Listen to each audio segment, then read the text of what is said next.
ఓ పక్కన జేసీ ప్రభాకర్ రెడ్డి ఆదినారాయణ రెడ్డిల వ్యవహారం మీద చంద్రబాబు సీరియస్ అయ్యారు. ఇద్దరిని రమ్మన్నారు, కలుద్దామన్నారు, మాట్లాడదామన్నారు. పాయింట్ ఏంటంటే ఎందుకని వాళ్ళని కంట్రోల్ చేయలేము మనం. అసలు బూడిద ఆర్టీపీపీ ప్రభుత్వాన్ని, బూడిదే ప్రభుత్వాన్ని. అసలు వాళ్ళెవరు తవ్వుకోవడానికి?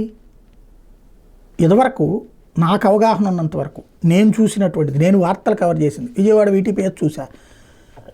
బూడిదంతా తీసి ఓ పక్కన బారబోసేవాళ్ళు, జనాలు వెళ్ళి ఫ్రీగా లోడ్ చేసుకునేవాళ్ళు. అక్కడ ఉన్నటువంటి ముఠా వాళ్ళు అక్కడ ఉండేవాళ్ళు.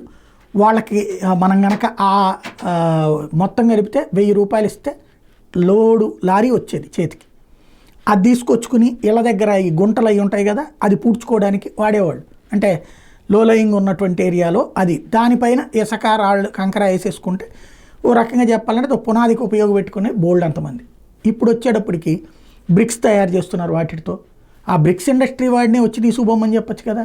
చివరికి అక్కడ ఆదినారాయణ రెడ్డి మా ఏరియాలో కడపలో ఉంది కాబట్టి తవ్వకం అతని చేతిలో పెట్టుకున్నారు. అదే సందర్భంలో నేను తెలుగుదేశం వాడిని కాబట్టి అది మా లారీలతో తీసుకెళ్తా ఉంటున్నారు. అసలు గొడవ ఏంటి ఇక్కడ?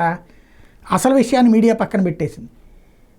ఇలా తీసుకెళ్ళడానికి ఆదినారాయణ రెడ్డి వాళ్ళు కూడా అడ్డుపడలా. గతంలో ఇట్లా లోడ్ చేసుకున్న దానికి డబ్బులు కట్టలేదు జేసీ ప్రభాకర్ రెడ్డి, 80 లక్షలు కట్టాలి. ఆ డబ్బులు కడితే లోడ్ చేస్తామంటున్నారు. సింపుల్ లాజిక్ అది. అక్కడ ఆదినారాయణ రెడ్డి వాళ్ళు ఏమో తవ్వకం పని అంతా వాళ్ళ చేతిలో పెట్టుకున్నారంటే మట్టిని లోడింగ్ చేసే పని అంతా వాళ్ళ చేతిలో పెట్టుకున్నారు. లోడింగ్ చేసినందుకు డబ్బులు ఇవ్వాల్సిందే లారీ. ఇప్పుడు ఇసుకలో ఏం చేస్తారు? డబ్బులు ఇస్తేనే కదా లారీలో పోసేది. వీళ్ళు అట్ట డబ్బులు ఇవ్వకుండా లారీలో పోయమంటున్నారు. అదేదో బకాయి పెట్టిపోయారు. తీరా చూస్తే 80 లక్షలు ఇవ్వట్లేదు. ఇది 80 లక్షలు జేసీ ప్రభాకర్ రెడ్డి ఇచ్చేస్తే లారీలో లోడ్ చేస్తారు. ఈయనేమో ఆ బూడిద ఆడ చేతిలో ఏమైనా పెడుతున్నారా అన్నటువంటి రూట్లో ఈయన ఉంటారు. ఇది ఓవరాల్గా జరుగుతున్నది. అసలు విషయాన్ని పక్కన పెట్టి ఏయ్యో రాస్తున్నారు, ఏదేదో చర్చించుకున్నారు. బాబు గారు సీరియస్ అయ్యారు, లేకపోతే ఊరుకోరు, ఇట్లాంటివన్నీ కూడా.